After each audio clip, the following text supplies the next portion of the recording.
আসসালামু আলাইকুম। আশা করছি সকলেই মহান আল্লাহ তাআলার অশেষ রহমতে অনেক অনেক ভালো আছেন এবং সুস্থ আছেন। আলহামদুলিল্লাহ আমিও ভালো আছি। আজকে আমরা নতুন একটা অধ্যায় শুরু করব, চতুর্ভুজ। যারা যুক্ত আছি জানাবো কথা লেখাটা ক্লিয়ার কিনা। যারা যুক্ত আছি একটু জানাবো কথা লেখাটা ক্লিয়ার কিনা।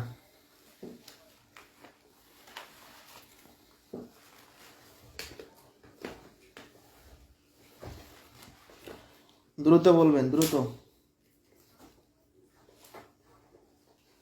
আমাদের প্রায় শেষের দিকে কোর্স।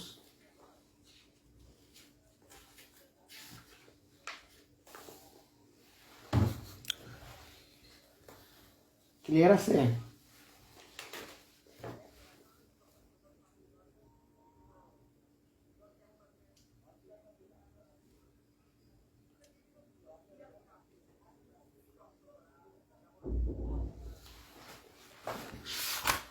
ক্লিয়ার, তাহলে শুরু করি।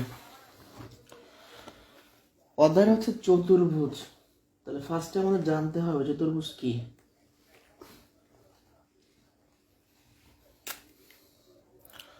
চতুর মানে কি? চার, ভুজ মানে বাহু। তাহলে চারটি বাহু দ্বারা সীমাবদ্ধ যে চিত্র সেটা হবে চতুর্ভুজ, আর যে ক্ষেত্র সেটা হবে চতুর্ভুজ ক্ষেত্র। তাহলে চারটি বাহু দ্বারা সীমাবদ্ধ চিত্রকে আমরা কি বলবো? চতুর্ভুজ বলবো। তাহলে এরকম হইতে পারে যে এক বাহু, দুই বাহু, তিন, চার, এটা একটা চতুর্ভুজ, এটা একটা চতুর্ভুজ, তারপরে এটা একটা চতুর্ভুজ, তারপরে এটা একটা চতুর্ভুজ, তারপরে এটা চতুর্ভুজ। তাহলে দেখেন এখানে সবগুলাই চতুর্ভুজ, কিন্তু কিন্তু এদের আকার আকৃতিটা এক একজনের এক এক রকম, মানে এক একটা এক এক রকম। তাহলে কি বললাম? চারটি বাহু দ্বারা আমাদের সবগুলাই চতুর্ভুজ। এটা আয়তক্ষেত্র, এটা বর্গ, এটা রম্বস, এটা সামুদ্রিক, এটা ট্রাপিজিয়াম। এগুলো আমরা পর্যায়ক্রমে পড়বো। আজকে মূলত আয়তক্ষেত্র এবং বর্গক্ষেত্র সম্পর্কে জানবো। তো চতুর্ভুজ অঙ্ক করলাম। এখন চতুর্ভুজের কর্ণটা কি? কর্ণ হচ্ছে বিপরীত কৌণিক বিন্দুর সংযোজক রেখা। এই কোণার বিপরীত এখানে একটা কোণা আছে, এই দুইটা কোণা যোগ করলে কর্ণ পাওয়া যায়। আবার এই কোণার বিপরীত এখানে একটা কোণা আছে, যোগ করলে কর্ণ পাওয়া যায়। তাহলে কর্ণ কিভাবে হয়? একটা চতুর্ভুজের বিপরীত কৌণিক বিন্দুর সংযোগ রেখা, সেটা হচ্ছে কর্ণ। এইটা একটু পড়তে হবে, এখান থেকে পরীক্ষায় প্রশ্ন আসে যে আমরা চতুর্ভুজ যদি আঁকতে চাই আমাদের প্রয়োজনীয় উপাত্ত কি কি দরকার, কি কি লাগবে। যেমন চতুর্ভুজ অঙ্কন করতে চারটা বাহু লাগে, বর্গক্ষেত্র অঙ্কন করতে এক বাহু লাগে। এগুলো একটু পড়বেন নিজেরা। বলছে কি একটি চতুর্ভুজ আঁকতে কয়টি অনন্য নিরপেক্ষ উপাত্তের প্রয়োজন। চাকরি পরীক্ষা আসছে, ঠিক আছে? তাহলে অ্যান্সার কি হবে? 5টা। মানে আমরা যদি চতুর্ভুজ আঁকতে চাই আমাদের মোট 5টা জিনিস লাগবে, ঠিক আছে? 4টা বাহু লাগবে, একটা কোণ লাগবে। চতুর্ভুজ আঁকতে হলে 4টা বাহু লাগবে, একটা কোণ লাগবে। 4টা বাহু, একটা কর্ণ লাগবে। 3টা বাহু, 2টা কর্ণ লাগবে। 3টা বাহু, তাদের অন্তর্ভুক্ত কোণ লাগবে। অর্থাৎ চতুর্ভুজ আঁকার জন্য নিরপেক্ষ 5টা, কমপক্ষে 5টা উপাত্তের আমাদের প্রয়োজন আছে। একটা রম্বস আঁকতে হলে কমপক্ষে কোণ উপাত্তগুলো প্রয়োজন আছে। এক বাহু, একটা কোণ। এটা হচ্ছে দেখেন, এই ছকটা পড়লেই হবে। তাহলে এখানে আমরা দেখলাম চতুর্ভুজ কাকে বলে আর কর্ণ কাকে বলে আর কি কি লাগে। এটা একটু সিম্পলি পড়ে নেবেন, নিজেরাও পড়লেও হবে। আমাদের মূলত এখান থেকে মূল জিনিস শুরু, আয়তক্ষেত্র দিয়ে শুরু। এই চ্যাপ্টারের মধ্যে সবচেয়ে গুরুত্বপূর্ণ টপিক হচ্ছে আয়তক্ষেত্র। সবচেয়ে গুরুত্বপূর্ণ টপিক আয়তক্ষেত্র, রেক্টেঙ্গেল। আয়তক্ষেত্রটা হচ্ছে যে চতুর্ভুজের বিপরীত বাহুগুলা সমান ও সমান্তরাল, কিন্তু কোণগুলা সমকোণ। তাহলে সমান ও সমান্তরাল এবং কোণগুলো 90 ডিগ্রি হবে। এই যে ঠিক এরকম সামুদ্রিক হচ্ছে এরকম। দেখেন এই বাহু আর এই বাহু সমান এবং সমান্তরাল, এটা কখনো মিলিত হবে না। আবার এই বাহু আর এই বাহু সমান এবং সমান্তরাল কখনো মিলিত হবে না। সমান্তরাল কেন বলছি? এরা মিলিত হবে না কখনোই। দেখেন এরা কখনো মিলিত হবে না, এরকম অসীম পথে চলতে থাকবে। এবং কোণগুলো 90 ডিগ্রি। তাহলে আয়তক্ষেত্রের যদি বৈশিষ্ট্য বলি তাহলে কি বলতে পারি? 4টা বাহুর মধ্যে বিপরীত বাহুগুলা সমান ও সমান্তরাল, কোণগুলো 90 ডিগ্রি। ঠিক আছে, এটা জানলাম আয়তক্ষেত্র কাকে বলে। আমরা যদি আয়তক্ষেত্রের মধ্যে একটা কর্ণ অঙ্কন করি, এই কর্ণটা আয়তক্ষেত্রকে দুটো সর্বসম ত্রিভুজে বিভক্ত করবে। সর্বসম মানে কি, এদের কোণ বাহু সব কিছু সমান হবে, ম্যাপিং করলে একই পাওয়া যাবে। তাহলে একটা কর্ণ যদি অঙ্কন করি, দুটো সর্বসম ত্রিভুজে বিভক্ত হবে। আয়তক্ষেত্রের ক্ষেত্রফল নির্ণয় সূত্র হচ্ছে দৈর্ঘ্য গুণন প্রস্থ। এটা যদি দৈর্ঘ্য হয়, এটা যদি প্রস্থ হয়, তাহলে দৈর্ঘ্য গুণন প্রস্থ, এ গুণন বি বলতে পারেন। পরিসীমা, এবার একটু মজার ব্যাপার আছে। পরিসীমা ত্রিভুজের যখন আমি ক্লাস নিয়েছি, কি বলছিলাম ত্রিভুজের ক্লাসে, যে পরিসীমা জিনিসটা কি, বাহুর যোগফল। একটা আয়তক্ষেত্রের কি বিপরীত বাহুগুলো সমান ও সমান্তরাল। এটা যদি এ সেন্টিমিটার হয়, এটাও এ, এটা যদি বি হয়, এটাও বি। তাহলে আবার যদি পরিসীমা বলি, তাহলে চারটা বাহু যোগ করেন, তাহলে 2a প্লাস 2b, তাহলে 2 কমন দিলে a প্লাস বি। তাহলে পরিসীমা সূত্র কি, 2 ইন্টু দৈর্ঘ্য প্লাস প্রস্থ, 2 ইন্টু দৈর্ঘ্য প্লাস প্রস্থ। এটা মনে না থাকলে আমরা বের করতে পারবো, চারটা বাহু যোগ করলেই হবে।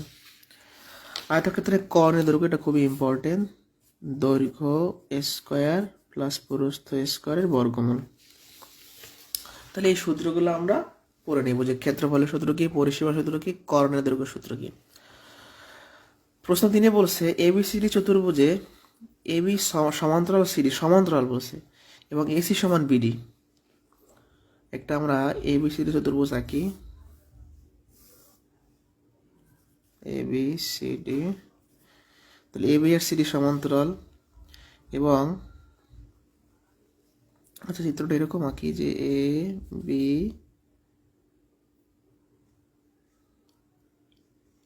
সিডি। তাহলে দেখেন এ বি আর সিডি সমান্তরাল, এই দুটো সমান্তরাল, এবং এসি আর বিডি সমান, এ কোণ 90 ডিগ্রি। তাহলে এটা কি ধরনের চতুর্ভুজ হবে? এটা কি সামান্তরিক হবে, রম্বস হবে, ট্রাপিজিয়াম না আয়তক্ষেত্র হবে? যেহেতু বিপরীত বাহুগুলো সমান্তরাল এবং সমান এবং কোণ 90 ডিগ্রি, তাহলে অবশ্যই সামান্তরিক হবে। রম্বস কেন হবে না? রম্বসের কোণ 90 ডিগ্রি হয় না।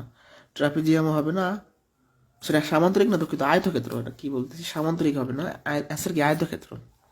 সামান্তরিক হবে না কেন? কারণ সামান্তরিকের কোণ 90 ডিগ্রি হয় না, রম্বসের কোণ 90 ডিগ্রি হয় না, ট্রাপিজিয়াম হবে না, অ্যান্সার আয়তক্ষেত্র।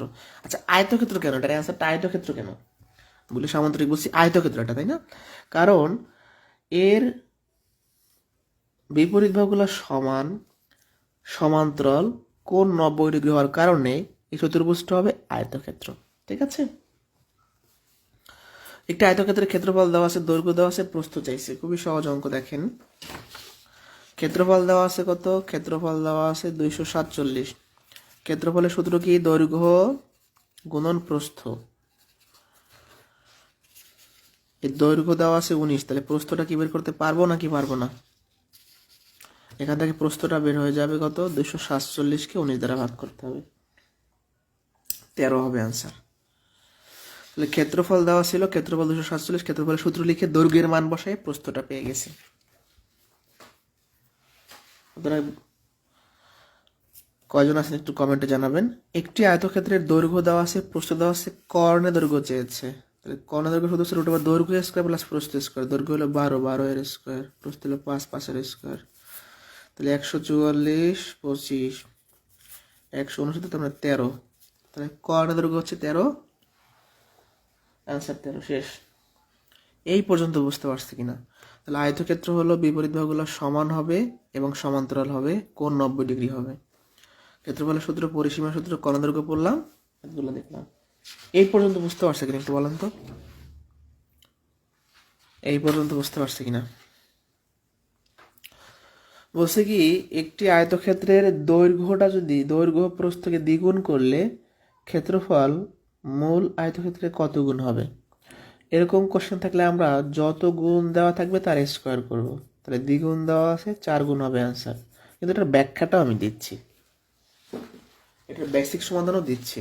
কমেন্টে জানাবেন যে কথা শোনা যাচ্ছে কিনা, বুঝতে পারতেছেন কিনা।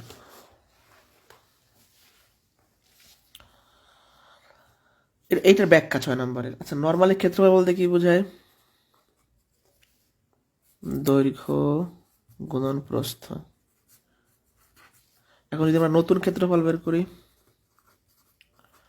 তখন দৈর্ঘ্যটাকে দ্বিগুণ করবো, তাহলে 2 ইন্টু দৈর্ঘ্য আর প্রস্থটাকে দ্বিগুণ করবো, 2 ইন্টু প্রস্থ, তাহলে 2 দুগুণে 4, 2 দ্বিগুণ করলে 4, তাহলে এটা আগের ক্ষেত্রফল বা মূল আয়তক্ষেত্রের ক্ষেত্রফল, মূল ক্ষেত্রফল। তাহলে যখন দৈর্ঘ্য আর প্রস্থকে দ্বিগুণ করতেছি, এটা মূল ক্ষেত্রফলের 4 গুণ হয়ে যাচ্ছে। এই 7 থেকে যে প্রশ্নগুলো দেখাবো অনেক ইম্পর্টেন্ট, বিশেষ প্রিলি, প্রাইমারি, নিবন্ধনে হুবহু কোশ্চেন এখান থেকে কমন পাবেন। 7 নাম্বার থেকে আমি যদি শীট থেকে একটু দেখাই, 7 থেকে 17 এখান থেকে নিশ্চিত আপনি বিসিএস, নিবন্ধন অথবা প্রাইমারি যে কোনোটা পরীক্ষায় হুবহু কোশ্চেন কমন পাবেন নিশ্চিত। একটি আয়তাকার ক্ষেত্রের দৈর্ঘ্যটা প্রস্থের দ্বিগুণ, আয়তক্ষেত্রের ক্ষেত্রফল দেওয়া আছে, দৈর্ঘ্য কত মিটার। আচ্ছা, আমরা দৈর্ঘ্য প্রস্থ কোনোটাই জানি না, যেহেতু দৈর্ঘ্যটাকে প্রস্থের সাথে তুলনা করা হয়েছে, তাহলে আমরা প্রস্থটা ধরে নিব, যে ধরি প্রস্থটা হচ্ছে x মিটার, তাহলে দৈর্ঘ্য কত হবে, প্রস্থের দ্বিগুণ, তাহলে 2x মিটার। তাহলে আমরা প্রস্থটা ধরে নিলাম, দৈর্ঘ্যটা বের করে নিয়েছি। এবার খেয়াল করি, ভালো করে খেয়াল করবেন,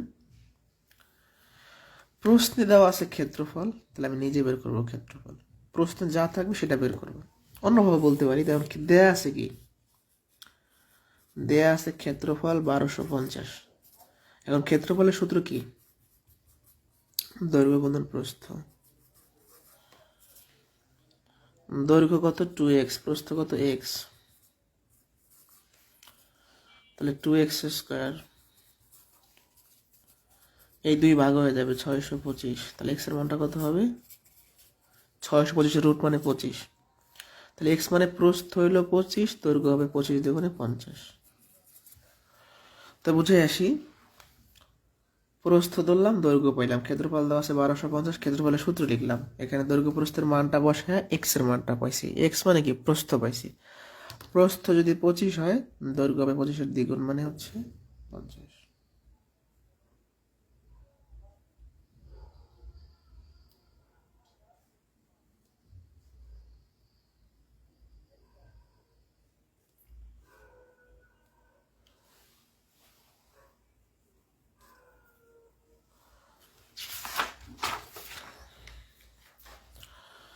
একটি আয়তাকার ক্ষেত্রের দৈর্ঘ্যটা প্রস্থের 1.5 গুণ, ক্ষেত্রটির ক্ষেত্রফল 216 বর্গমিটার হলে পরিসীমা কত। আমি একদম শেষ লাইনটা লিখে ফেলি আগে, পরিসীমা, এই সূত্র কি, 2 ইন্টু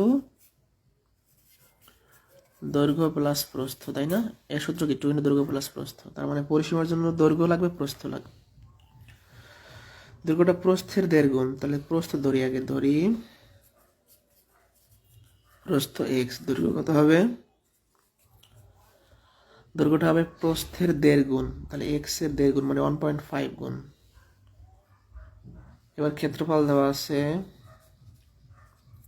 216, ক্ষেত্রফলের সূত্র কি, দৈর্ঘ্য গুণন প্রস্থ, তাহলে দৈর্ঘ্য গুণন প্রস্থ,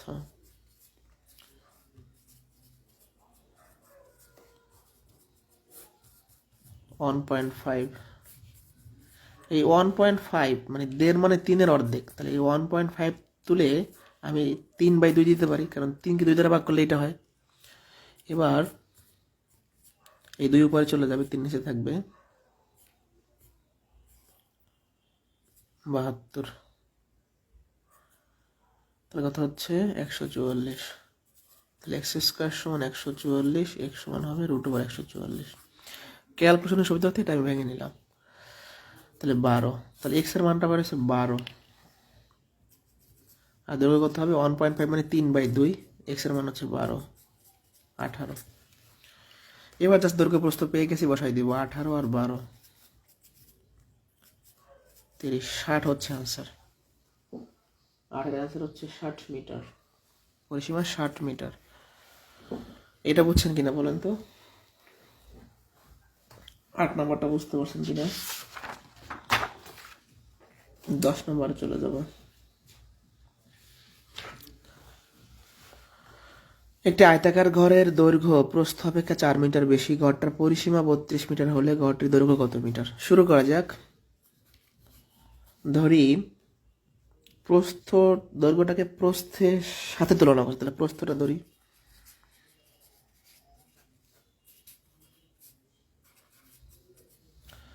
দৈর্ঘ্য হবে প্রস্থ থেকে 4 মিটার বেশি। এবার দেয়া আছে কি পরিসীমা,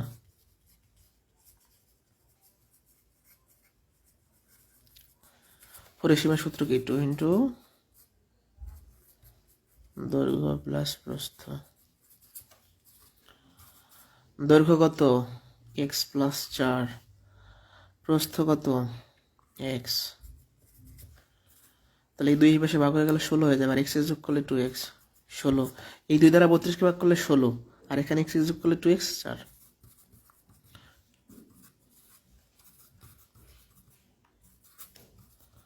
ছয়, তাহলে প্রস্থ হইল 6 আর দৈর্ঘ্য হবে 6 প্লাস 4 10। প্রস্থ থেকে 4 মিটার দৈর্ঘ্য বেশি, তাহলে প্রস্থ 6 হলে দৈর্ঘ্য হবে 10।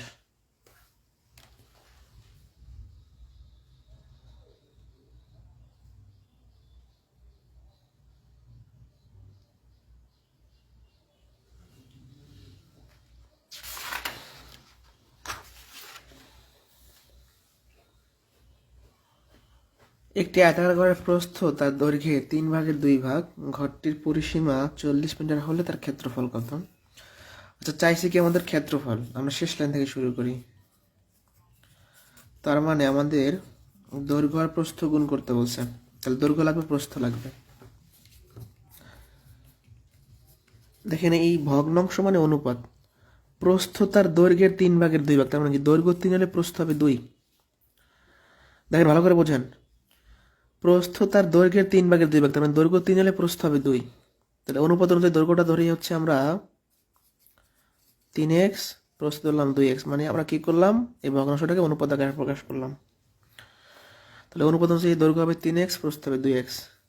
এবার দেয়া আছে কি পরিসীমা দেওয়া আছে 40, পরিসীমা সূত্র কি 2 ইন্টু দৈর্ঘ্য প্লাস প্রস্থ, তাহলে 5x সমান কত হয়, এই 2 পাশে ভাগ হয়ে যাবে 4।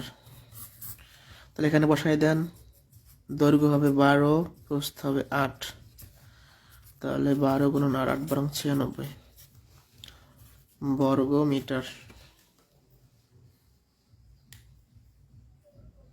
না বুঝলে বলতে পারেন।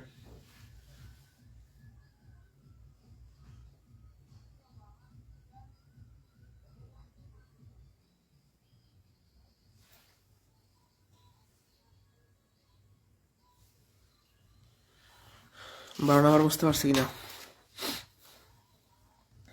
12 নাম্বার বুঝতে পারছি কিনা?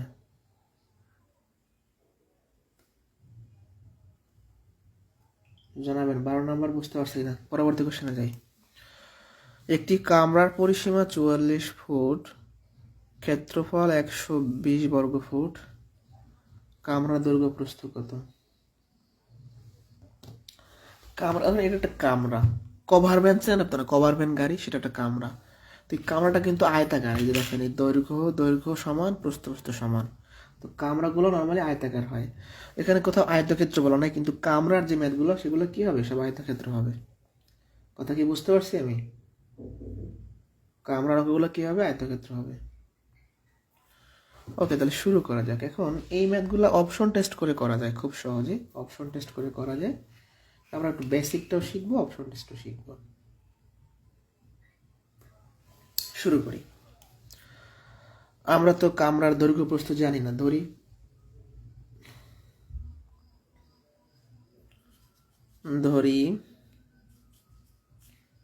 দৈর্ঘ্য হচ্ছে x, প্রস্থ হচ্ছে y, ধরে নিলাম আমরা। হ্যাঁ, প্রশ্নে বলছে কি ক্ষেত্রফল 120 বর্গফুট আর পরিসীমা, তাহলে পরিসীমা কত 44, সেটা ইংরেজিতে লিখি 44। পরিসীমা সূত্র কি 2 ইন্টু দৈর্ঘ্য প্লাস প্রস্থ, তাহলে x plus y equal to 22, এই দুই পাশে ভাগ হবে, অতএব y এর মানটা কত হবে, এখান থেকে x এর মানটা মান বের করে রাখলাম 22 মাইনাস y, এই x এর একটা মান বের করে রাখলাম। তাহলে আমরা প্রথম থেকে বলছি, দৈর্ঘ্য জানি না, প্রস্থ জানি না, কোনো শর্ত নাই, অনুপাত নাই, তাহলে একটা দৈর্ঘ্যটা ধরলাম এক্স, প্রস্থ ধরলাম ওয়াই। পরিসীমা দেওয়া আছে 40, পরিসীমা সূত্রে বসায় এটাটা বের করলাম। আবার বলছে ক্ষেত্রফল 120, আবার বলছে ক্ষেত্রফল 120। ক্ষেত্রফল সূত্র কি? দৈর্ঘ্য গুণন প্রস্থ সমান 120। আমরা এখানে এক্স এর মানটা বসাই দেবো। হ্যাঁ, এই যে এক্স এর মানটা এটা বসাই দেবো, 22 মাইনাস ওয়াই। এই এক্স এর জায়গায় এটা বসাই দিলাম। এটা 1 নং হতে বলতে পারেন, 1 নং হতে।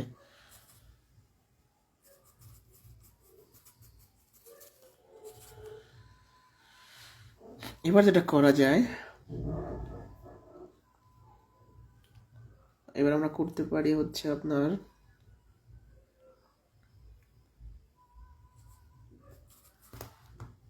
মাইনাস ওয়াই স্কোয়ার, এই 120 বেশি বিয়োগ হয়ে যাবে।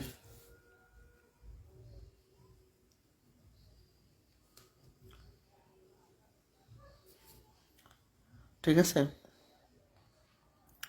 এটাকে মাইনাস দ্বারা গুণ করে ফেলি। Y square minus 20y plus 120। আমরা কি করছি?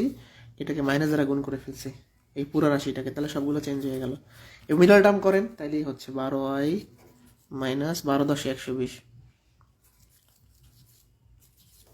তাহলে y কমন যায়, y মাইনাস 12 মাইনাস 10 কমন যায়, y minus 12 is equal to 0। তাহলে y মাইনাস 12 কমন যায়, তাকে y minus 10 is equal to 0। এই দুইটা জিনিস সমান শূন্য আসছে, তার মানে কি? এটা বড় কোশ্চেন, ভালো করে খেয়াল করবেন, এগুলো কিন্তু অ্যান্সার শিটে নাই। প্রথম থেকে বুঝাই, দৈর্ঘ্য ধরলাম, প্রস্থ ধরলাম, পরিসীমা দেওয়া আছে, এখান থেকে এক্স এর একটা মান বের করলাম। এটার ক্ষেত্রফলের সমীকরণ আসে, এখানে ওয়াই এর মানটা এক্স এর মানটা বসাই দিলাম। তাহলে আমাদের আসছে কি? ওয়াই মাইনাস 12 সমান একবার শূন্য হবে, আর ওয়াই মাইনাস 10 সমান একবার শূন্য হবে। ঠিক আছে, বুঝতে পারছি? তাহলে ওয়াই একটা মান আসছে কত? 12, ওয়াই একটা মান আসছে 10। এখন কোনটা নিব? এটা একটা ঝামেলা, কোনটা নিতে পারি আমি? দেখেন, দৈর্ঘ্য সবসময় বড় হয়, প্রস্থ সবসময় ছোট হয়, তাহলে এখানে ছোটটা নেবেন, সবসময় ছোটটা নেবেন। তাহলে এখানে ওয়াই এর মানটা এখানে বসাই দেন। তাহলে এই যে 22 মাইনাস 10, তার মানে হচ্ছে 12। তাহলে ওয়াই এর মান পাইছেন 10 আর এক্স এর মান পাইছেন 12। তাহলে দৈর্ঘ্য হবে 12, প্রস্থ হবে 10। তাহলে প্রশ্ন চাইছে কি? 12 10, অ্যান্সার হবে 12 আর 10। ঠিক আছে, অ্যান্সার হবে 12 10। মানে ওয়াই দুইটা মান পাইছে। এখন এটা কেন নিলাম না? কারণ প্রশ্নের সময় ছোট হয়, ছোটটা নিব। এটা হলো লিখিত সমাধান। এটা অন্যভাবেও করা যায়, মান নির্ণয় সূত্রের সাহায্য করা যাবে। ঠিক আছে, ওকে। এখন ভালো করে খেয়াল করেন, এই ম্যাথগুলো অপশন টেস্ট করে সলিউশন করাটা বেটার।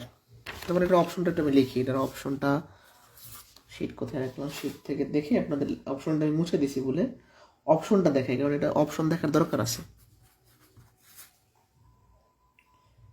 আর কি আছে অপশনে? 20 6 12 10 24 18 অপশন টেস্ট করে করা যাবে। দেখেন এটা কেন অ্যান্সার, দেখেন ক্ষেত্রফল 120, ক্ষেত্রফলের সূত্র কি? দৈর্ঘ্য গুণন প্রস্থ, 120 হয়। আর পরিসীমা বসান, 2 × 12 + 10 44। তাহলে গ নম্বর অপশনের মান দুইটা পরিসীমাকেও স্যাটিসফাই করে, ক্ষেত্রফলকেও স্যাটিসফাই করে। তাহলে আমরা অপশন টেস্ট করে সমাধান করতে পারবো, এত কিছু না করে। বুঝতে পারছি? Next question. এটা না বুঝলে বলতে পারেন।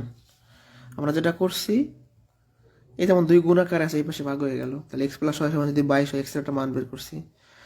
ক্ষেত্রফল 120, তা ক্ষেত্রফল শুধু দৈর্ঘ্য গুণন প্রস্থ সমান 120। এখানে আমরা যেটা করছি, x এর মানটা বসাই দিয়েছি, তারপর y এর একটা মান বের করছি। এটা আয়তক্ষেত্রে কর্ণে দৈর্ঘ্য দেওয়া আছে, প্রস্থ দেওয়া আছে, ক্ষেত্রফল চাইছে। তো আয়তক্ষেত্রের ক্ষেত্রফলের সূত্র কি বলেন? আয়তক্ষেত্রের ক্ষেত্রফলের সূত্র হচ্ছে দৈর্ঘ্য গুণন প্রস্থ। সবসময় ম্যাথ শেষ দিকে শুরু করবেন, সবসময় কি শেষ দিয়ে শুরু করবেন। ওকে, তাহলে কর্ণ দৈর্ঘ্য কত আছে? আমাদের ক্ষেত্রফলে লাগবে কি? ক্ষেত্রফলের জন্য কি লাগবে? দৈর্ঘ্য আর প্রস্থ লাগবে, তাই না? দৈর্ঘ্য প্রস্থ পাবো কোথায়? তাহলে আমরা আগে শেষ থেকে শুরু করি, এটা অন্য জায়গায় লেখাই দিই। আমাদের লাগবে আয়তক্ষেত্রের ক্ষেত্রফল, তার মানে লাগবে দৈর্ঘ্য গুণন প্রস্থ। এখন ভালো করে খেয়াল করেন, দেয়া আছে কর্ণের দৈর্ঘ্য 15। কর্ণের দৈর্ঘ্যের সূত্র কি? √a² + b², অর্থাৎ দৈর্ঘ্য স্কয়ার প্লাস প্রস্থ স্কয়ারের বর্গমূল। এবার প্রস্থ দেওয়া আছে কত? 10 উভয় পক্ষকে বর্গ করে দেন। তাহলে এখানে বর্গ করলে এটা রুট চলে যাবে, এটা বর্গ করলে কত? 15 বর্গ মানে 215 নাকি? সরি 225। কি করলাম? এই পাশে বর্গ করলাম, পর রুটটা উঠে গেল, আর এটা বর্গ করলে 225 হয়। 10 স্কয়ার 100 এই পাশে বিয়োগ হবে, তাহলে স্কয়ার সমান হচ্ছে 125। তাহলে এ সমান কত হবে? √125। এটাকে ভাঙাবো কিভাবে? আমরা জানি 5 25 125। তাহলে এই রুটটা 5-এর উপরও হবে, 25-এর উপরও হবে। 5-এর রুট করলে √5 থাকবে, 25-এর রুট করলে 5 হবে, তার মানে 5√5। এখানে কিন্তু নতুন একটা জিনিস শিখলাম, দেখেন ভালো করে বোঝেন আগে, ম্যাথটা খুব ইজি আছে। চাইছে ক্ষেত্রফল, তার মানে দৈর্ঘ্য প্রস্থ দুইটাই লাগবে। প্রস্থ দেওয়া আছে, এখন দৈর্ঘ্যটা বের করলেই হয়। কর্ণ দৈর্ঘ্য দেওয়া আছে, কর্ণ দৈর্ঘ্য সূত্র লিখলাম, প্রস্থর মানটা বসাইলাম, এখান থেকে ক্যালকুলেশন করে a সমান √125। এখানে 125 তো সরাসরি রুট হয় না, তাহলে কি করা যায়? 125কে লেখা যায় 5 গুণন 25। তাহলে এই রুটটা 5-এর উপরও হবে, 25-এর উপরও হবে। 25-এর রুট করলে হয় 5, আর থাকে √5, তার মানে 5√5। তাহলে দৈর্ঘ্যটা বের করলাম কত? 5√5, আর প্রস্থ হচ্ছে 10, তাহলে 50√5। 5 10 50√5 হচ্ছে আনসার। এটা দেখেন তো বুঝছেন কিনা? 15 নাম্বার বুঝছেন কিনা? ডান লেখেন আগে, 15 নাম্বার দেখেন বুঝছেন কিনা। কোশ্চেন 15 বুঝছেন কিনা? কোশ্চেন 15 বুঝছেন কিনা বলেন।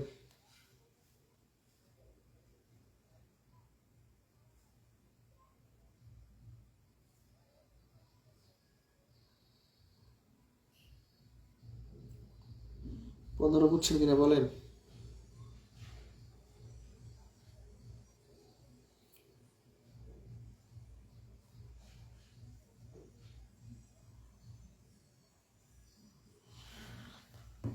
বুঝতে পারছি।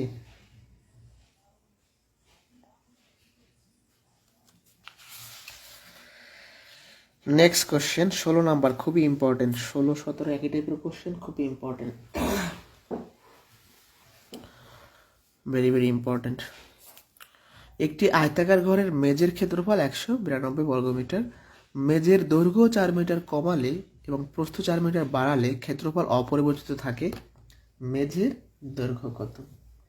আচ্ছা, শুরু করা যাক। আমরা তো দৈর্ঘ্য প্রস্থ কোনো কিছু জানি না। ধরি দৈর্ঘ্যটা হচ্ছে আপনার x, আর প্রস্থটা হচ্ছে আপনার y। তাহলে প্রথম শর্ত মতে বলছে কি?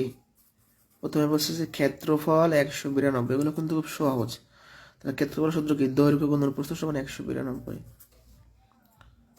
ঠিক আছে, এখান থেকে ধরেন y এর মান বা x এর মান এটা বের করে রাখলাম। সাপোজ y এর মানটা বের করলাম, অতএব y সমান কত হবে? x ভাগ গুণ আছে, ভাগ হয়ে যাবে। এটা একটা মান বের করলাম, প্রথম শর্ত থেকে একটা মান বের করলাম। এবার দ্বিতীয় শর্ত মতে এবার বলছে কি, দৈর্ঘ্যটা আপনি 4 মিটার কমাবেন, তাহলে দৈর্ঘ্য কত হবে? এখন আছে x, তাহলে 4 মিটার কমান এটা হবে। আর প্রস্থ কি বলছে? 4 মিটার বাড়াইতে বলছে, তাহলে y+4। নতুন প্রস্থ, নতুন দৈর্ঘ্য, নতুন প্রস্থ, অতএব নতুন ক্ষেত্রফল। এখন ক্ষেত্রফল বলছে অপরিবর্তিত থাকবে, তার মানে আগে 192 আছে, এখন 192 থাকবে। ভালো করে বোঝেন এটা আগে। আমি দৈর্ঘ্য যদি 4 মিটার কমাই, প্রস্থ যদি 4 মিটার বাড়াই, ক্ষেত্রফলের কোনো পরিবর্তন হবে না, তার মানে আগে 192 আছে, এখন 192 থাকবে। তাহলে x-4 x plus sorry y, এটা y হবে, দুঃখিত, y 192। দেখেন কি করছি আমরা এতক্ষণ বসে। আবার প্রথম থেকে বলতেছি, দৈর্ঘ্য ধরছি, প্রস্থ ধরছি, ক্ষেত্রফল বসাইছি। এখান থেকে একটা ওয়াই এর মান বের করলাম, দৈর্ঘ্য কমাইলে এটা হবে, প্রস্থ কমাইলে এটা হবে, বাট ক্ষেত্রফল আগেও 192 ছিল, এখন 192 থাকবে, তাহলে এটা হবে নতুন ক্ষেত্রফল। এখন আমরা যেটা করব, আমরা এখন ক্যালকুলেশন করে ফেলি। এটা আমি বাইরে করাই, যেহেতু বড় জিনিস একটু বাইরে করাচ্ছি। হ্যাঁ, এই জিনিসটা একটু বাইরে করাই। এক্স মাইনাস 4 ওয়াই প্লাস 4 সমান 192। এক্স মাইনাস 4 ঠিক থাকলো। এই ওয়াইয়ের একটা মান বের করছি না আমরা, এটা বসাই দিই 192/x। এই ওয়াইয়ের মান বের করছেন না আপনি, সেটা এখানে বসাই দিয়েছেন, ওয়াইয়ের জায়গায় যেখানে বসাই দিয়েছেন। এখন জাস্ট ক্যালকুলেশন, আর কিচ্ছু না। এখানে কত হয়, এক্স লসাগু গেলে 4x, x minus 4 192 plus 4x, এই যে নিচের এক্সটা আর গুণ করলে এই পাশে চলে যাবে। ঠিক আছে, তাহলে 192 এক্স, মানে এই এক্সটা আর গুণ করলে সাথে চলে গেল এই পাশে। এবার আমরা গুণ করে দেই, এটা আমরা গুণ করে দিই, তাইলে ভালো হবে। একবারে গুণ করে দিই ঝামেলার চাইতে। এটা কি হয়, 192x, এগুলো একটু ক্যালকুলেশন একটু বড় হবে আর কি। এক ধরে এটাকে গুণ করলাম, তাহলে এটা হবে 4 4 16x। এটা কত হবে, ইংলিশ বাংলা মিক্সড হয়ে গেছে, এটা ইংরেজিতে লিখি। হ্যাঁ, তাহলে 6 8 7 768, 4 দুগুণে 8, 4 9 37 6 768। আর এটা কত হচ্ছে, 4 4 16x। ঠিক আছে, ইজিক্যাল টু 0। এটা আমার একবার দেখি, দেখেন ভালো করে বোঝেন। এক্স এর এটা গুণ করলাম, 192x 4 4 16x, সরি 4x², দুঃখিত একটু ভুল হয়েছে। এক্স এর এটা গুণ করলে কত হয়, 4x² হয়। এক্স আর 4x গুণ করলে 4x², এটা গুণটা একবার দেখাই দিচ্ছি। এক্স এর এটা গুণ করেন 192x, এটা গুণ করলে 4x², এটা গুণ করলে এটা গুণ করলে -16x। তাহলে কি করা যায়, 4x²।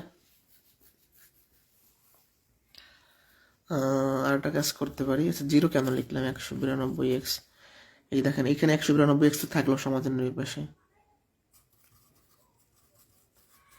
এই 192x ওই পাশে চলে যাবে, এখানেটা তো আসি, এটার ওই পাশে বিয়োগ হয়ে যাবে। যারা বুঝি নাই, আমি তো এইটুকুর ক্যালকুলেশন করে এইটুকু পাইছি, আর এটা তো এই পাশে ছিল, তাহলে এটা এই পাশে চলে গেল, বিয়োগ হয়ে যাবে। তো আলটিমেটলি থাকতেছে কত আমাদের। এবার এটা আমরা কি করব, আপনার কি বলে, মিডল টার্ম করব, তাইলেই হবে। তো একটা কাজ করি, আগে দেখি 4 দ্বারা ভাগ যায় কিনা, 4 দ্বারা ভাগ যায় কিনা। মিডল টার্ম করলেই ম্যাথ শেষ, এটা কিন্তু হয়ে গেছে আমাদের কোশ্চেন। আমি আরেকবার বুঝে আসবো, টেনশনের কোনো কারণ নেই। না বুঝলে কোশ্চেন করবেন যে ভাই এটা বুঝি নাই। এখন আমরা 4 দ্বারা এটাকে ছোট করে ফেলতে পারি, 4 দ্বারা ভাগ করে। 4 দ্বারা এটাকে ভাগ করলে 192 হওয়ার কথা না, 192 থাকছে কত, x² -4x -192 সমান 0। 192কে ভাঙানো যাবে 16 আর 12, 16 12 192। মিডল টার্ম করতেছি, কিন্তু মিডল টার্ম শিখাইছি খুব ভালো করে। 12x, এইগুলা নোট করে নেবেন সব খাতে, এগুলো যেহেতু প্রশ্নগুলো শিটে নাই, নোট করে নেবেন সব। তাহলে কি হয়, x কমন যায়, x -16 প্লাস 12 কমন যায়, x -16, তাহলে x -16 x -16 আবার কমন যায়, থাকে x + 12 = 0। তাহলে x এর একটা মান আসবে কত, একটু বড় ভালোই বড় আছে এই মানগুলা। x এর এখান থেকে x -16 সমান 0 হবে, আবার x + 12 = 0 হবে। তাহলে x এর একটা মান হবে 16, একটা মান হবে -12। দৈর্ঘ্য প্রস্থ কোনো বিয়োগ হয় না, তাহলে 16 গ্রহণযোগ্য হবে। তাহলে x এর মানটা পাইছে কত, 16। তাহলে এখানে বসাই দিই 192/16, তাহলে কত হবে, 12। তাহলে দেখেন দৈর্ঘ্য বেরোছে আমাদের 16 আর প্রস্থ বেরোছে 12। তাহলে যারা বুঝি নাই, জাস্ট এটা আমরা নর্মালি সলিউশন করছি, ভালো করে দেখেন। ওয়াইয়ের মান বসাইছি, তারপর এখানে যোগ করছি, এক্সটা এই পাশে পার করে আর গুণ করছি, এটা গুণ করছি, 192 সেই পাশে বিয়োগ হয়েছে, 0 হয়ে গেছে, এবং মিটার টার্ম করছি। এবার আমাদের চাইছিল কি, মেজের দৈর্ঘ্য তো বের হয়ে গেছে 16 মিটার। না বুঝলে বলতে পারেন, কোনো বিষয় যদি না বোঝেন আমাকে বলতে পারেন এখানে।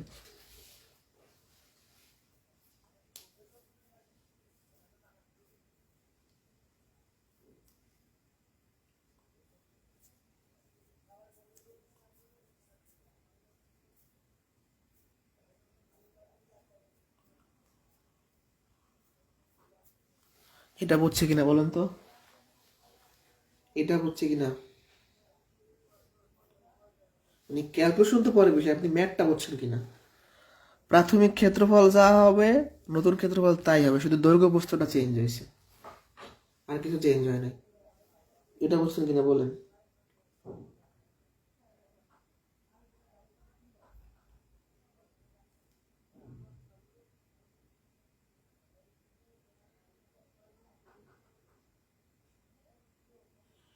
এটা বুঝছেন কিনা বলেন।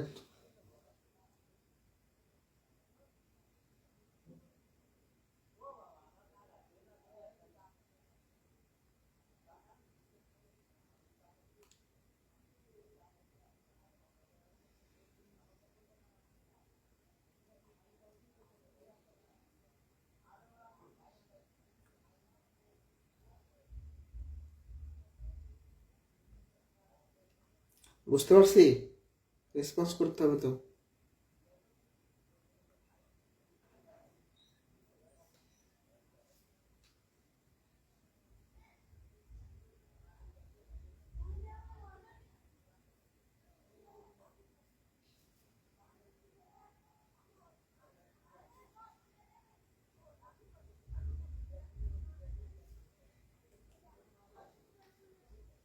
সামনে যাব।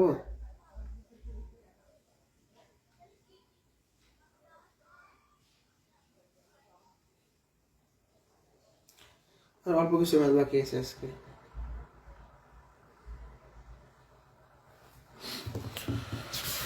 নেক্সট কোশ্চেনে বলছি কি, একটি আয়তাকার ঘরের মেঝের ক্ষেত্রফল 192 বর্গমিটার, মেঝের দৈর্ঘ্য 4 মিটার কমালে ও প্রস্থ 4 মিটার বাড়ালে ক্ষেত্রফল অপরিবর্তিত থাকে। ভালো কথা। আয়তাকার কক্ষের সমান পরিসীমা বিশিষ্ট বর্গাকার কক্ষের সমান পরিসীমা বিশিষ্ট বর্গাকার কক্ষের ক্ষেত্রফল। আচ্ছা, এটা বোঝেন আগে। এই দুটো সেম অঙ্ক, 16 এবং 17 সেম অঙ্ক। তাহলে 16 আর 17তে আমরা দৈর্ঘ্য প্রস্থ বের করছি, তাহলে দৈর্ঘ্য প্রস্থ আগে বের করতে হবে। দৈর্ঘ্য পাইছি আমরা 16 আর প্রস্থ পাইছি 12, এই দুটো সেম। হ্যাঁ, এই 16 নাম্বার থেকে দৈর্ঘ্য প্রস্থ যাবে, যেখানে দৈর্ঘ্য প্রস্থ তাই হবে। এখন বলছি কি, আয়তক্ষেত্রে একটা পরিসীমা বের করেন। পরিসীমা কত? 2 ইন্টু দৈর্ঘ্য প্লাস প্রস্থ, তাহলে কত? 28, তার মানে 56। এখন আয়তক্ষেত্রের যে পরিসীমা হবে আর বর্গক্ষেত্রের পরিসীমা সমান হবে। আয়তক্ষেত্রের পরিসীমা এবং বর্গক্ষেত্রের পরিসীমা সমান হবে। আয়তক্ষেত্রের পরিসীমা যদি 56 হয়, তাহলে বর্গক্ষেত্রের পরিসীমাও 56 হবে। ঠিক আছে, বর্গক্ষেত্রের পরিসীমাও 56 হবে। তাহলে আমরা বলতে পারি বর্গক্ষেত্রের পরিসীমা হচ্ছে 56। এখন বর্গক্ষেত্রের পরিসীমা সূত্র হচ্ছে 4a, একটু পরে পড়াবো। 56, তাহলে এর মানটা কত হবে? 56/4, 14, তাই না? তাহলে এর মানটা বের করছি। এখন চাইছি কি, বর্গক্ষেত্রের ক্ষেত্রফল। ক্ষেত্রফল সূত্র কি? বাহু এ স্কোয়ার, মানে এ স্কোয়ার। বর্গক্ষেত্রের ক্ষেত্রফলের সূত্র কি? এ স্কোয়ার, একটু পরে দেখাবো। তাহলে 14 স্কোয়ার 196। এটার অ্যান্সার হবে 196। হ্যাঁ, এটার অ্যান্সার হবে কি 196।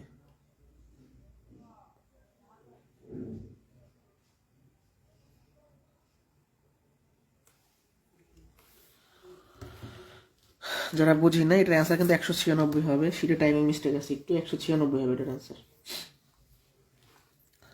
দৈর্ঘ্য বের করছি, প্রস্থ বের করছি, আয়তক্ষেত্রের পরিসীমা বের করছি। আয়তক্ষেত্রের পরিসীমা যা হবে বর্গক্ষেত্রের পরিসীমা তাই হবে। তাহলে বর্গক্ষেত্রের পরিসীমা থেকে এর মানটা বের করছি, কারণ আমাদের লাগবে ক্ষেত্রফল। তাহলে বর্গক্ষেত্রের ক্ষেত্রফল তো বাহু স্কোয়ার, স্কোয়ারটা বের করলে হচ্ছে। বুঝতে পারছি?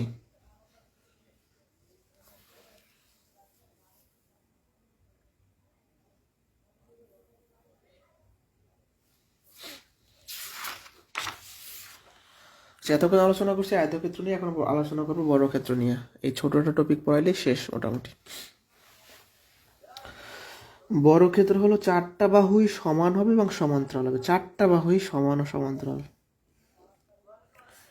এটা যদি এ সেন্টিমিটার হয়, এটাও এ, এটাও এ, এটাও, মানে বর্গক্ষেত্রের দৈর্ঘ্য প্রস্থ সমান এবং কোণগুলো সমকোণ এবং চারটাই সমান্তরাল। দেখেন এইটা সমান্তরাল, আবার এইটা সমান্তরাল। সমান্তরাল মানে কি, মিলিত হবে না কখনো। তাহলে বর্গক্ষেত্রের চারটা বাহুই হচ্ছে সমান ও সমান্তরাল, কোণগুলা সমকোণ। বর্গক্ষেত্রের ক্ষেত্রফলের সূত্র কি? বাহু স্কয়ার, মানে এ স্কয়ার বলতে পারেন, বাহু স্কয়ার। বর্গক্ষেত্রের পরিসীমা মানে কি, চারটা বাহু যোগ করেন, এই যে 4a, 4 × 1 বাহুর দৈর্ঘ্য। বর্গক্ষেত্রের কর্ণের দৈর্ঘ্য সূত্র হচ্ছে √2a, এটা মুখস্থ রাখবেন, √2a। আর বর্গক্ষেত্রের ক্ষেত্রফল, আচ্ছা বর্গক্ষেত্রের ক্ষেত্রফল এখানেও বলতেছি, মানে কি? যদি বাহু দেওয়া থাকে তখন ক্ষেত্রফল এটা, কর্ণ থাকলে হাফ ইন্টু কর্ণদ্বয়ের গুণফল, হাফ ইন্টু কর্ণদ্বয়ের গুণফল। ভালো করে খেয়াল করবেন। বর্গক্ষেত্রের ক্ষেত্রফল দুইভাবে বের করা যায়, বাহু থাকলে বাহু স্কয়ার, আর কর্ণ থাকলে হাফ ইন্টু কর্ণদ্বয়ের গুণফল। একটি বর্গক্ষেত্রের ক্ষেত্রফল দেওয়া আছে, পরিসীমা চাইছে। আচ্ছা ক্ষেত্রফল দেওয়া আছে কত? 900। ক্ষেত্রফলের সূত্র কি? বাহু স্কয়ার। তাহলে এর মানটা কত হবে? √900। 9 রুট করলে 3, 1 দ্বারা 0 রুট করলে 1 0, 30। এখন চাইছে পরিসীমা। পরিসীমা সূত্র কি? 4a। তাহলে এখানে এর মানটা বসাই দেন, 120 হচ্ছে অ্যান্সার। ভালো করে বোঝেন আগে। একটি বর্গক্ষেত্রের ক্ষেত্রফল দেওয়া আছে, ক্ষেত্রফল দেওয়া আছে 900, ক্ষেত্রফল সূত্র বাহু স্কয়ার। এখান থেকে এর মানটা বের করছি। এর মান যদি 30 হয় তাহলে পরিসীমা সূত্র কি? 4a। তাহলে 4 30 120 হচ্ছে পরিসীমা। একটি বর্গাকার বাগানের ক্ষেত্রফল এত, এর চারদিকে বেড়া দেয়া আছে, বেড়ার মোট দৈর্ঘ্য কত? শুরু করি। আচ্ছা বর্গাকার বাগান এটাকে বুঝাই বলে, এর চারদিকে বেড়া দিব, এই দিক, এই দিক, এই দিক। চারটা বাহু যোগ করলে তো পাবো যে মোট কত লাগবে। তো চারটা বাহু যোগ করা মানে পরিসীমা। তাহলে বেড়ার দৈর্ঘ্য চাইছে মানে পরিসীমা চাইছে। তাহলে সেম কোশ্চেন, দুইটা সেম কোশ্চেন। এখানে সরাসরি পরিসীমা বলছে, এখানে বলা নাই, বাট জিনিসটা সেম। বেড়া মানে কি? চারটা বাহু যোগ করা। তাহলে ক্ষেত্রফল কত? 2025। ক্ষেত্রফল সূত্র কি? বাহু স্কয়ার। এর মানটা কত হবে? 2025, 45 সম্ভবত। 2025 রুট করলে হবে 45। এখন আপনার পরিসীমা চাইছে 4a, 180। 5 সেন্টিমিটার বাহু বিশিষ্ট বর্গের কর্ণের দৈর্ঘ্য। তাহলে কর্ণের দৈর্ঘ্য হচ্ছে √2a, এ হচ্ছে বাহু দৈর্ঘ্য কত? 5। তাহলে 5√2 হচ্ছে আনসার। সূত্র পারলে ম্যাথ করা যাবে, সূত্র না পারলে ম্যাথ করা যাবে না। ঠিক আছে, আমাদের অল্প কিছু ম্যাথ আছে, 2 পেজ, একটু ধৈর্য ধরেন। 23-24 শীট যাদের কাছে আছে সবাই দেখান। 23-24 বেশি ইম্পর্টেন্ট, শীট সবার কাছেই তো আছে। 23-24 বেশি ইম্পর্টেন্ট। একটা বড় ক্ষেত্রে কর্ণ দৈর্ঘ্য দেওয়া আছে, ক্ষেত্রফল চাইছে। আচ্ছা আমরা শেষ থেকে শুরু করবো। চাইছে কি কোশ্চেনে? ক্ষেত্রফল। তো ক্ষেত্রফলের সূত্র কি? এ স্কয়ার। তার মানে ক্ষেত্রফল বের করার জন্য এ লাগবে। দেয়া আছে কি?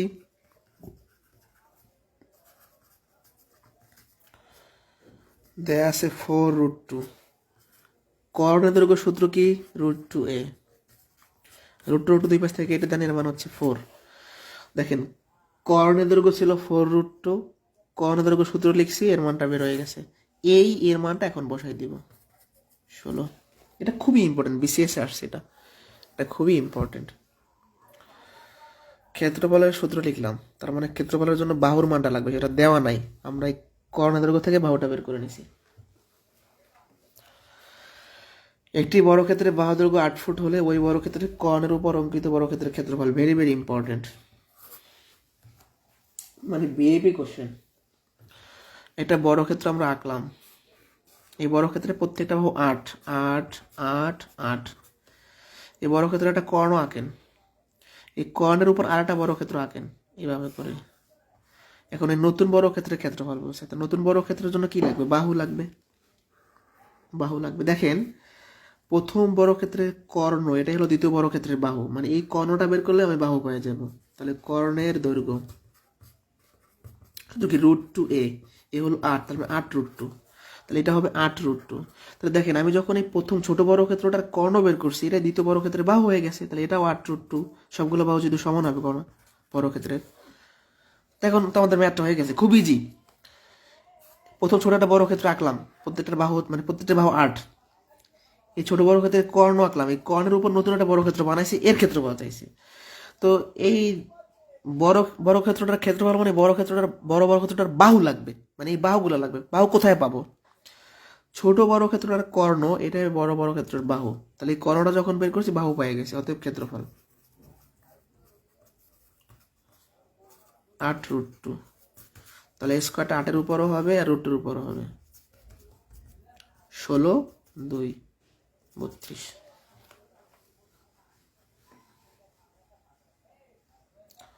সরি, 8-এর স্কোয়ারে 64, কি বলে 64, তাহলে 128 না, 8-এর স্কোয়ারে 64 আর 128 হবে আনসার। 8-এর স্কোয়ারে 64 আর এখানে থাকে 2। এটা অনেক ইম্পর্টেন্ট একটা কোশ্চেন, জাস্ট চিত্রটা বুঝলে শেষ। আমি এবার ছোট একটা বড় ক্ষেত্র বানাইছি, প্রত্যেকটা বাহু 8, কর্ণ আঁকছি, কর্ণ বের করলাম 8√2। এখন এই কর্ণের উপর নতুন বড় ক্ষেত্র আঁকবো, মানে কি এই কর্ণটা হবে নতুন বড় ক্ষেত্রের বাহু, তাহলে বাহু বের করলে স্কোয়ার করলে ক্ষেত্রফল শেষ।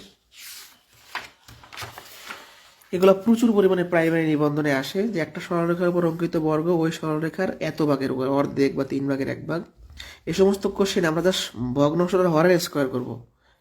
একটি সরলরেখার উপর অঙ্কিত বর্গ ওই সরলরেখার অর্ধেকের উপর অঙ্কিত বর্গের কত গুণ? অর্ধেক মানে কি হাফ, তাহলে হর কত? 2, 2-এর স্কোয়ার করেন 4 হচ্ছে অ্যান্সার, 4 গুণ। এটাও করাই দেখেন, 1/3, তার মানে কি 3/1। এই হরের উপর স্কোয়ার করবো, 9 গুণ। ভগ্নাংশটার হরের স্কোয়ার। এবার বেসিকটা বুঝাই, বেসিক জিনিসটা কি। একটা সরলরেখা নিলাম, মনে করেন, ধরেন আমি একটা সরলরেখা নিলাম এরকম 4 সেন্টিমিটার, তাহলে একটা বড় ক্ষেত্র বানাইলাম। তো এই বড় ক্ষেত্রের ক্ষেত্রফল কত হবে? 4-এর স্কোয়ারে কত হয়? 16।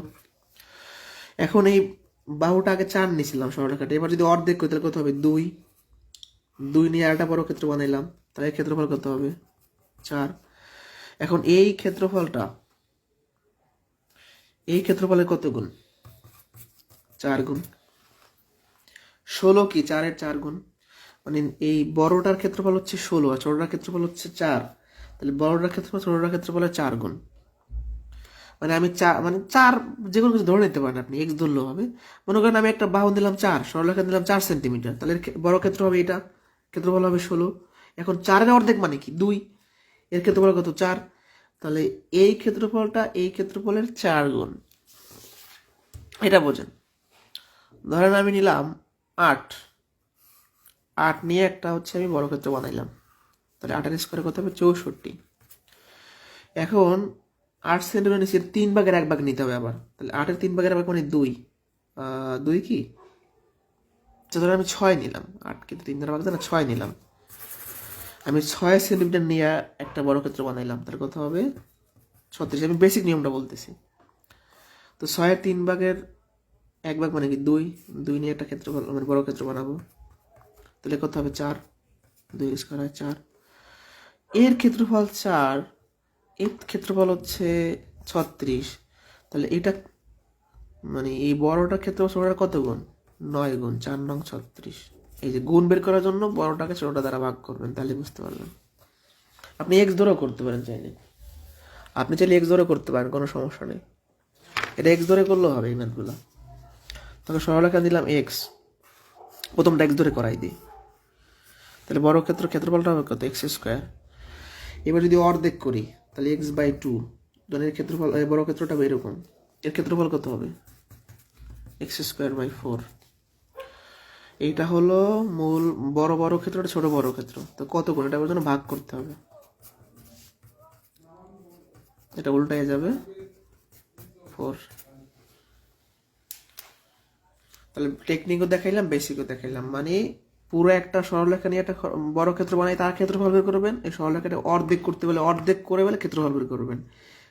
প্রথমটার ক্ষেত্রফলকে দুটো দ্বারা ভাগ করলে বুঝতে পারবেন কত গুণ। কোনো কোশ্চেন থাকলে আমাকে করতে পারেন।